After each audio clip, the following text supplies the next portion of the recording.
Hello, I'm Sandra Murray. Welcome to Arizona Mountain Gardening in the heart of Show Low, Arizona. We're at the White Mountain Community Garden located in the high country with tall pines and rugged terrain, which makes gardening challenging.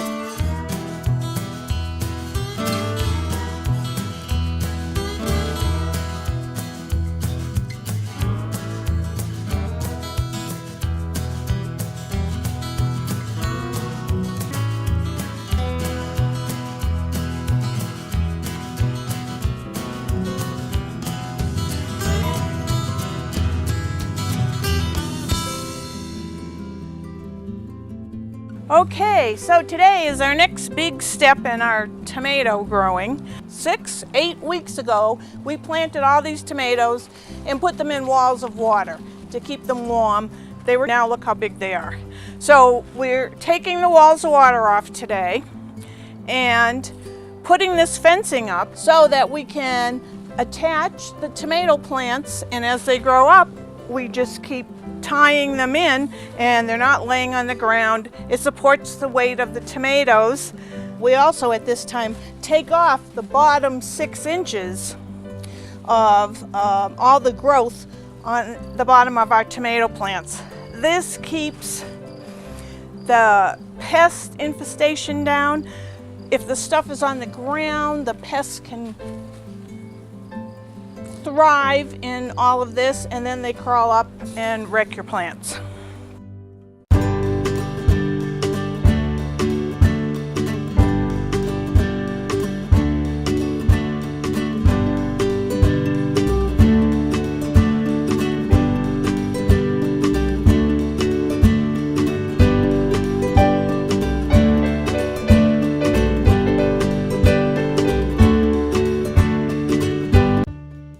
I'm Trina Rubert, and I manage the Help Garden. Today we're breaking open some ground to put in a new garden. This garden will house our pumpkins, squash, some Brussels sprouts, some cabbage. This is a good piece of land, and that's why I wanted to open it up and work it. The first thing we did was put a tiller to it, and we tilled both directions. That was done maybe 3 weeks ago. Then we need to make sure it has a water source. So we hooked up the water to one of the lines, hooked it up to some 1/2-inch pipe and put in some T-tape. But we're not going to hook that up yet. First, we're going to amend the soil. And part of those amendments is putting in some manure. We need some good organic stuffs. In this particular garden, we've put some pony poo from a local farmer that's got little ponies. It's a sweet manure. Otherwise, I would put in steer manure, cheap kind that you get at Walmart or at Ace. And I would put probably 15 bags per 30-foot row. A lot. It's great. The worms love it. Also part of my amending is some sulfur, which lowers the pH over the next 3 or 4 years. I put in some gypsum, which breaks up the clay in the bottom. A very important additive is sand. I've put some black cinder sand into this garden. I put a wheelbarrow full per 30-foot row. That seems like a lot, but it not only aerates, but holds moisture. It also adds minerals to the soil. I've also added some bone meal and a little bit of green sand, and I did put some alfalfa with molasses in it. And the worms like that. And the alfalfa is high in nitrogen. Gardening in the Arizona high country presents several challenges. Our altitude, our windy conditions, and the high intensity of the sunlight are some of them. One of our biggest challenges, though, is turning this Arizona dirt into productive, fertile soil.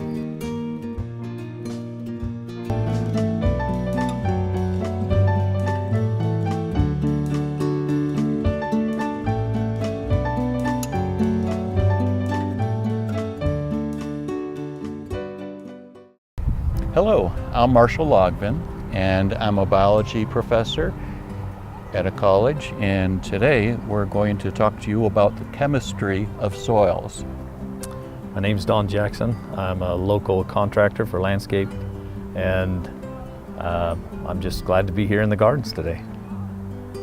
So Don, will you talk to me about a little bit about the history of the White Mountain area in terms of the soil and how this all came about?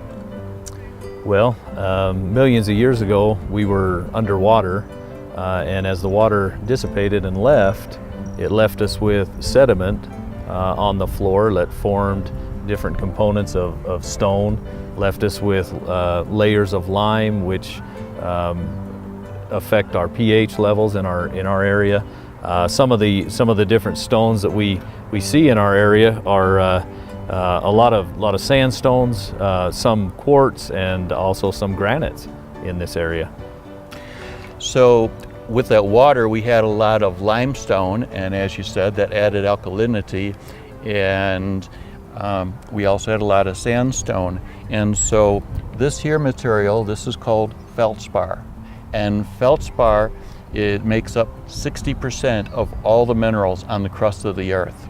But this feldspar sometimes has other minerals in it, and you can see this is kind of yellow, and this has potassium in it. This feldspar, when it breaks apart, forms clay minerals, and clay minerals make up a lot of the soils here in the White Mountain area. And that's why we have a lot of potassium, which is a nutrient for plants, in our soils.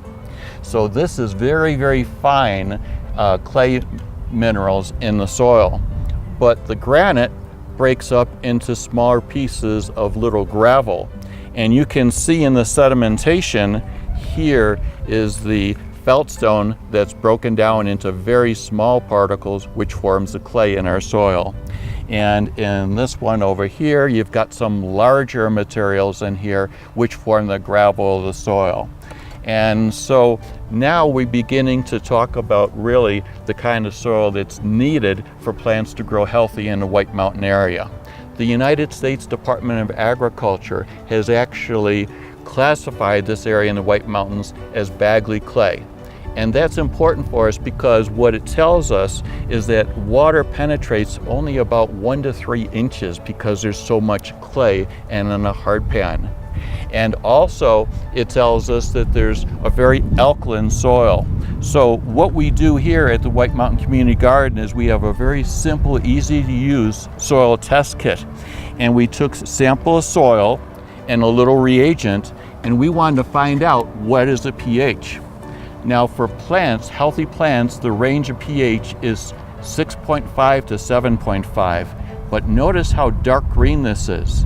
And this is around 8.5. And that's something that we have to address at the White Mountain Community Garden. We have to lower it so it's healthier for plants. Besides the pH, what are the other 2 nutrients, Don, that we need for good plant growth? The other 2 nutrients that are essential for plant growth are nitrogen and phosphorus, and those aren't readily available in the soil, and so we have to add them, change the soil just a little bit, and add those to the soil through different means. One of those means, changing the pH. We can add different composts, manures if they're composted correctly.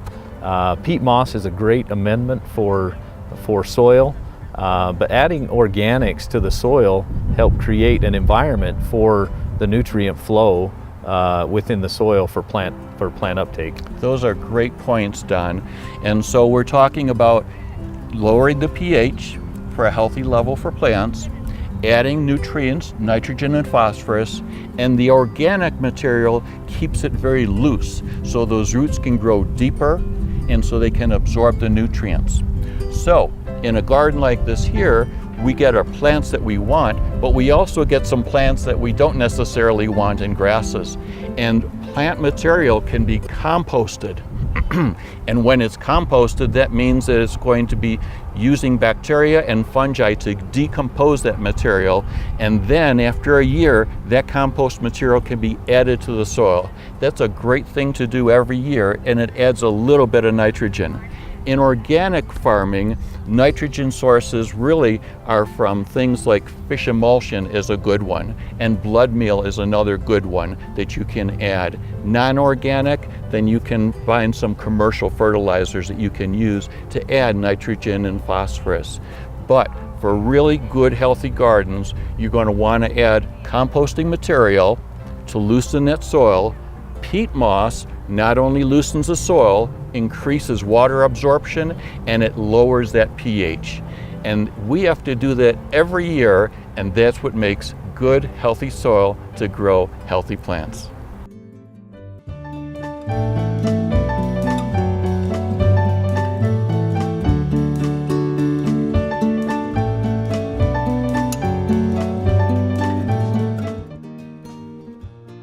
Okay, so I talked a little bit about composting earlier in terms of amending our soil, and this was some of the compost material we talked about. But what I'd like to do is share with you how you compost and how well we do it here at the White Mountain Community Garden. So if you have grass clippings, have them form a pile and let it brown out. And that's the first product that we can use for making compost.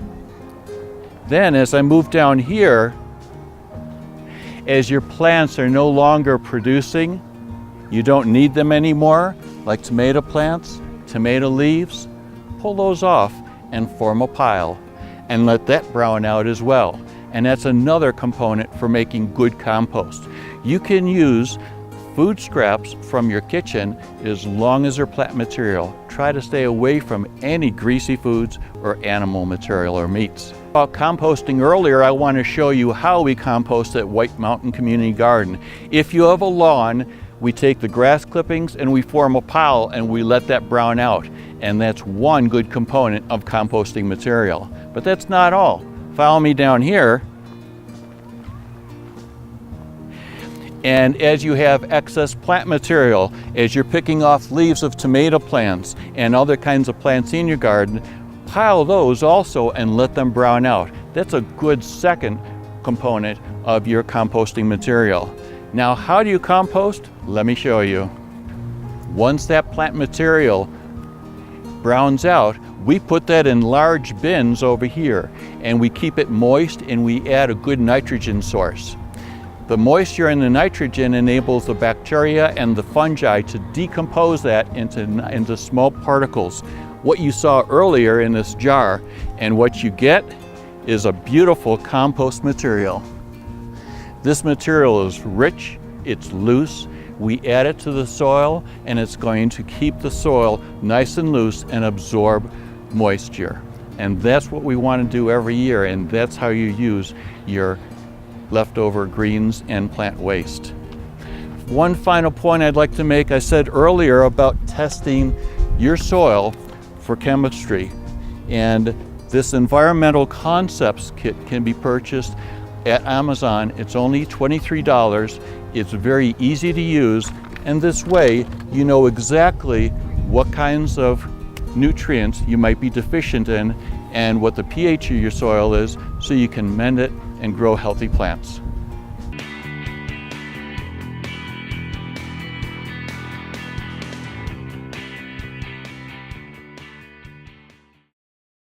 This is Chris Coates again. We talked a little while ago about planting a pear tree, and today we have some berries. Berries grow very well up here in the White Mountains, and you have several choices. You can get blackberries and raspberries and elderberries. And these little guys here have been donated to our White Mountain Community Garden. They have been dug up. You can see here these have some roots on them. They've just kind of dug out of the soil, and they'll be just fine. We'll dig some holes later on. You can see this one's actually starting to grow. And if you have berries or you have a friend that has berries and they don't want them anymore, don't let them go to waste. Just dig them up a little bit. You can see there's some green shoots coming up. There's a big green shoot here, and there's lots of little ones coming up here. If you have bought a place and it has berries of some type on it, in the fall, when you see all the leaves die, you can chop them off, even shorter than this. When we plant this, we'll take off some of these extra stems. And they're pretty hardy. It's amazing how well they'll grow. You can get root tone. Any brand will do. Root Tone's Root Tone. We just happen to have this handy. It's a little white powder. Just take a small paintbrush of some type, open the jar, dip the paintbrush in the dry paintbrush in the powder, and just brush it around, and the root powder will help the roots to grow. It encourages the roots to grow. You can certainly use it on plants with roots. You can also use it on some of these little stems. These are just really little stems. They have very little root on them. But if this was a stem with no roots at all, you could just go ahead and dip this stem into the white powder and then plant it, and it will encourage the plant to put out roots. This plant will grow very well even with just that amount of root.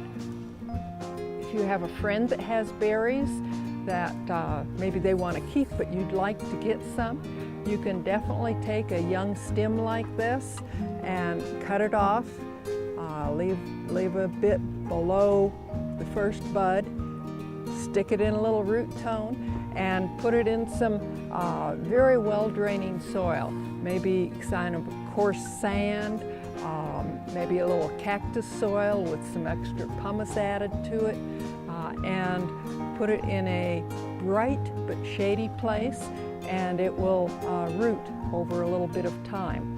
And of course, keep it moist. You can actually root some of these cuttings in just plain water, but sometimes those don't take to the soil as well as those that are rooted in some type of soil. So if you have berries or want berries, this is a good time of year to put them in. Some of these berries will have thorns on them and be kind of stickery. Some of them, like these, are very unthorny. So if you need something that is not going to catch people as they walk past, get the unthorny ones. If you want a great barrier for the neighbor's dogs or kids or whatever, get the thorny ones. They'll not go through that fence again. But they're a lot of fun, and they're very healthy and good eating, and they grow very well up here.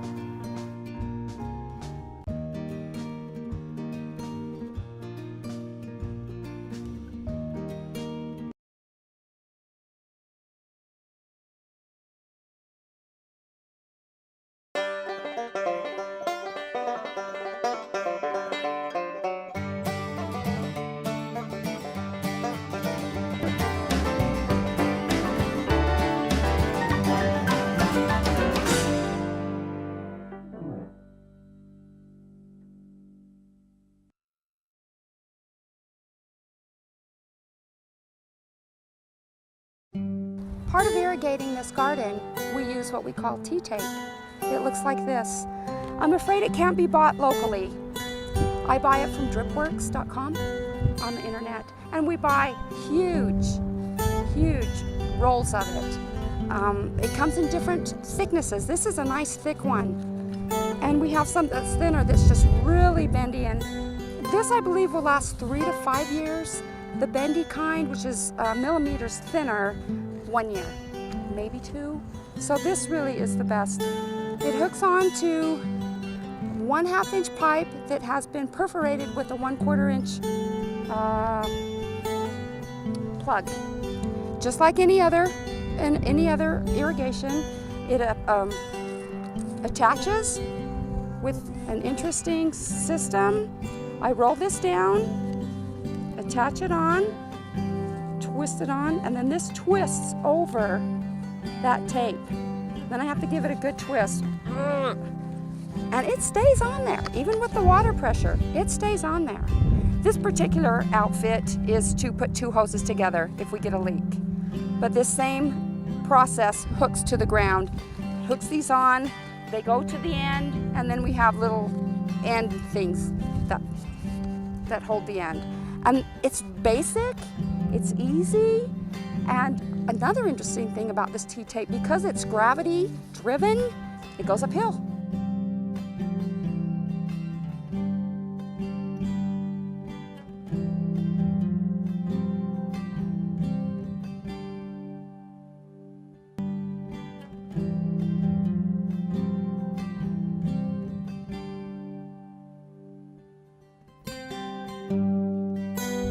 goes uphill is a drip system. Even in our gardens that go way uphill, they get water just as well because it doesn't need the gravity. It just goes clear to the end. We have excellent water pressure here. It works great.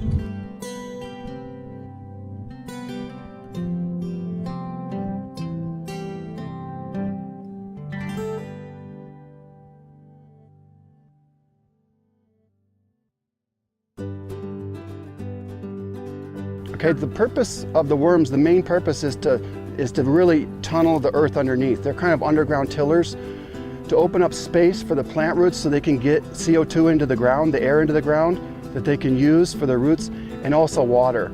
So they're really aerators of the ground for air and water for the plants. And that's why you want worms, because they're indication that the soil's not compacted. Then you know that you're getting good aeration and your soil's friable and open and loose. If you take a compacted bed here versus a friable one, you can see the difference in the plants. The roots will grow out really strong in the friable ground, and it's probably got better worm colonies in it. So that's the main purpose of the worms, is for underground tillage, to create airspace for the plant's roots. The best things that you can give for worms to eat are things like eggshells, coffee grounds, all types of fresh vegetables, but crushed up with high surface area as much as possible. So bacteria can colonate the foods and the worms can jump on that. The things you don't like, or at least should not be put into the ground with the worms unless it's got prior decomposition going on, are things like onions, garlic, citrus peels, and meats and dairies. Try to avoid those pretty much at all costs, unless you've got some pre-composting operation where you can rot those down, because the worms will eventually eat everything that's organic. But it might take a while for those. But the nicer vegetables and eggshells, for example, ground up and put into a good slushy mix is really edible for them immediately. Well, that was a lot of great information on how to get our garden growing up here in the White Mountains. Please join us at the garden. We have open houses every month. Learn more about it on our Facebook page or on our website. Thanks for joining us, and we'll see you next time on AZ Mountain Gardening.